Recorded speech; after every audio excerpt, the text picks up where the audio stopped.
Hello guys, welcome back to my channel. आज मैं आप लोग को बताऊंगी कैपिटल गुड और कंज्यूमर गुड। लेकिन कल के टॉपिक जो हम लोग ने पढ़ा था final goods and intermediate goods, उसमें एक चीज़ बच गई थी जो कि थी कि सम गुड्स में भी फाइनल और इंटरमीडिएट।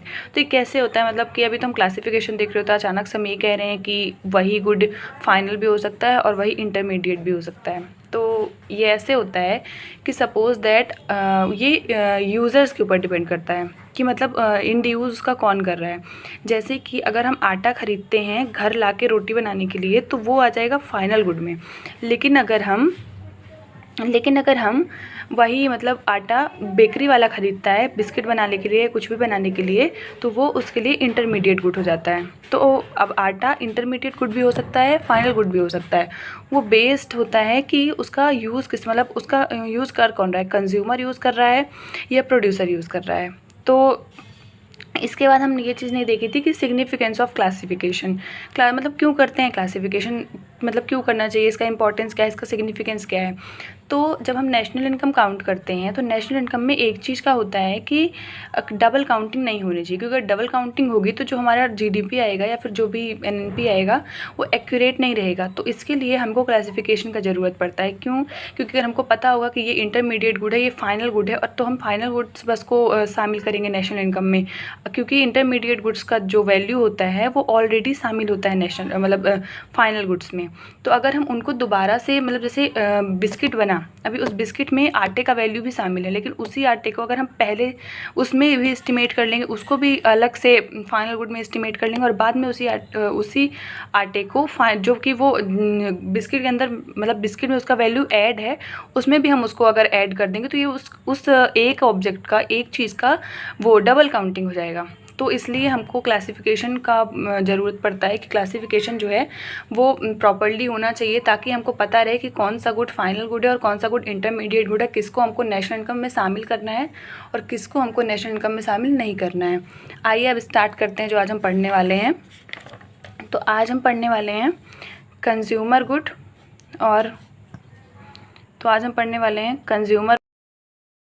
Good good. तो पहले देख लेते हैं कंज्यूमर गुड क्या होता है। तो कंज्यूमर गुड वो गुड्स होते हैं जो डायरेक्टली ह्यूमन की वांट्स को सेटिस्फाई करते हैं। जैसे कि डायरेक्टली सेटिस्फाई करते हैं, मतलब कि हम उसको डायरेक्ट कंज्यूम करते हैं, हम उसमें बाकी कुछ नहीं, मतलब उसका कुछ चीज़ बनाएं, मतलब लाइक कि अगर केक है उसका हम डायरेक्ट यूज़ करते हैं, आइसक्रीम है उसका हम डायरेक्ट यूज़ करते हैं, आटा अगर हम घर लाते हैं तो उसका हम डायरेक्ट यूज़ करते हैं, रोटी बना के खा जाते हैं। मतलब उससे हम फर्दर कोई किसी भी चीज़ का प्रोडक्शन नहीं करते हैं, या फिर वो किसी रॉ मटेरियल की तरह यूज़ नहीं होता है, और घर के काम में अपने, मतलब जिसको हमको बेचना नहीं होता, जिसको हमको बाद में एस्टिमेट नहीं करना होता नेशनल इनकम में, उन चीज़ों के लिए यूज़ होता है कंजम्पशन गुड, जो डायरेक्ट हम कंज्यूम कर लेते हैं ला के। इसके बाद हम देखेंगे कि जो कंजम्पशन गुड होता है वो 4 टाइप्स का होता है। ठीक, तो पहला टाइप होता है इसका ड्यूरेबल गुड। ड्यूरेबल गुड वो होते हैं जो मतलब जो कई सालों तक चलते हैं, जैसे टीवी हो गया, रेडियो हो गया, ये बहुत सालों तक चलते हैं और इनका वैल्यू होता है, इन गुड्स का वैल्यू ज़्यादा होता है और ये गुड बहुत दिन तक चलते हैं। ठीक, अभी आप लोग सोच रहे होंगे तो मशीनरी भी तो बहुत दिन तक चलता है, तो मतलब मशीनरी भी कंज्यूमर ड्यूरेबल गुड्स है? नहीं, मशीनरी जो है वो कैपिटल गुड है। मशीनरी कभी भी तुम्हारा ये कंज्यूमर गुड में नहीं आएगा। इसका तो कंज्यूमर गुड में आएगा क्या? टीवी आएगा इस तरह से, क्योंकि टीवी हम ला के घर में देखते हैं, उससे हम किसी भी चीज़ का फर्दर प्रोडक्शन नहीं करते हैं। रेडियो है, उसको हम सिर्फ अपने यूज़ के लिए रखते हैं, हम रेडियो सुनते हैं, टीवी देखते हैं, इसका हम किसी और चीज़ में उपयोग नहीं कर रहे हैं, इसलिए कंज्यूमर गुड है।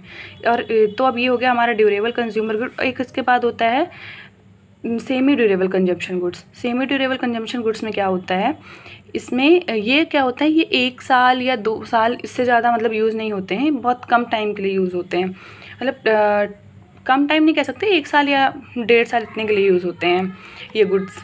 ठीक, इसके बाद हम देखेंगे कि नॉन ड्यूरेबल या सिंगल यूज़ गुड। तो जैसे अभी तक हम देख रहे थे आइसक्रीम, केक, यही होते हैं जो एक बार ही यूज़ करने के लिए होते हैं, मतलब वो एक बार यूज़ करके ख़त्म हो जाते हैं, उनको हम बहुत दिन तक नहीं चला सकते। ज़्यादा से ज़्यादा अगर उनको चला भी सकते होंगे तो 10 दिन 15 दिन, तो वो होता है सिंगल यूज। जैसे कि हो गया हमारा केक हो गया, बिस्किट हो गया, कोई भी फ्रूट हो गया, तो ये हमारा आएगा सिंगल यूज़ गुड में।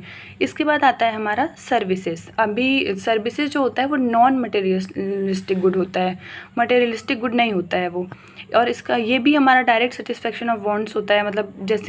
मतलब हमें कोई भी, जैसे हमें बार्बर के यहाँ जाना है, बाल कटाना है, तो हमारा डायरेक्ट सेटिस्फेक्शन, हम गए और बाल कटा के चले आए, तो वो भी हमारा कंज्यूमर गुड में आता है, जो कि नॉन मटेरियलिस्टिक होता है। इसके बाद हम आगे देखेंगे कैपिटल गुड्स। कैपिटल गुड्स क्या होते हैं? कैपिटल गुड्स होते हैं जो प्रोड्यूसर होते हैं, उनकी जो फिक्स एसेट्स होती हैं। जैसे फिक्स एसेट्स में क्या हो सकता है? प्लांट हो सकता है उनका, मशीनरी हो सकता है। तो ये चीज़ें जो होती हैं ये हमारी कैपिटल गुड में आती हैं, यूज इन। हाँ, और इनका क्या होता है, और याद रखिएगा, अभी आप सोच रहे होंगे कि फिक्स एसेट में क्या, अभी नट बोल्ट भी तो होते हैं ना जो बहुत दिन तक चलते हैं, तो ये याद रखें नट बोल्ट कैपिटल गुड्स में नहीं आते हैं। क्यों? क्योंकि उनकी वैल्यू इतनी हाई नहीं होती है। ठीक, कैपिटल गुड्स में सिर्फ वो चीज़ें आती हैं जिनकी वैल्यू काफ़ी हाई होती है। लेकिन अभी एक चीज़ और है, इसमें एक एक्सेप्शंस भी हैं, जैसे कि हर मशीनरी कैपिटल गुड नहीं हो सकता। अभी कैसे हर मशीनरी कैपिटल गुड नहीं हो सकता, तो देखते हैं कि हर मशीनरी कैपिटल गुड कैसे नहीं हो सकती। जैसे सिलाई मशीन है, अगर सिलाई मशीन किसी टेलर के यहाँ है जो एक मतलब बिज़नेस करता है उस चीज़ का, कपड़ा वपड़ा सिलता है, उसके यहाँ अगर मशीन रखी हुई है तो वो उसका फिक्स एसेट हो जाएगा। लेकिन अगर वही सेम मशीन घर पे रखी हुई है जिसका हम सिर्फ अपने लिए यूज़ करते हैं, अपने थोड़ा बहुत काम किए फिर रख दिए, और उसका हम फर्दर किसी चीज़ का प्रोडक्शन नहीं कर रहे हैं, उससे अपने वांट्स को सेटिस्फाई करने के लिए कि अगर हमको कुछ काम है उसका, तो हम उसका उपयोग कर रहे हैं, तो वो कैपिटल गुड में नहीं आएगा। वो कैपिटल गुड में क्यों नहीं आएगा? क्योंकि हम उसका उपयोग जो है किसी और चीज़ के प्रोडक्शन में नहीं कर रहे हैं। ठीक, और बाकी प्रोड्यूसर गुड्स से भी सेम ही होते हैं कैपिटल गुड्स। बस कैपिटल गुड में ये अंतर होता है कि कैपिटल गुड में सिर्फ मतलब बहुत साल चलने वाली एसेट्स आती हैं जो इनका हाई वैल्यू होता है, और प्रोड्यूसर गुड्स में क्या होता है, उनमें ऐसी भी चीज़ें आती हैं जो काफ़ी दिन तक ना चलें, जो कि मतलब मशीनरी ना हो, इस तरह की चीज़ें। जैसे रॉ मटेरियल आता है, लेकिन हर तरह का रॉ मटेरियल नहीं शामिल होता प्रोड्यूसर गुड्स में भी। इसके इतनी चीज़ें थी, बाकी कुछ रह गया। अगले लेक्चर में अब हम लोग देखेंगे कि जीडीपी क्या होता है, नेशनल इनकम क्या होता है, या इससे रिलेटेड कुछ की स्टॉक क्या होता है, फ्लो क्या होता है, ये सब चीज़ें देखेंगे हम नेक्स्ट वीडियो में।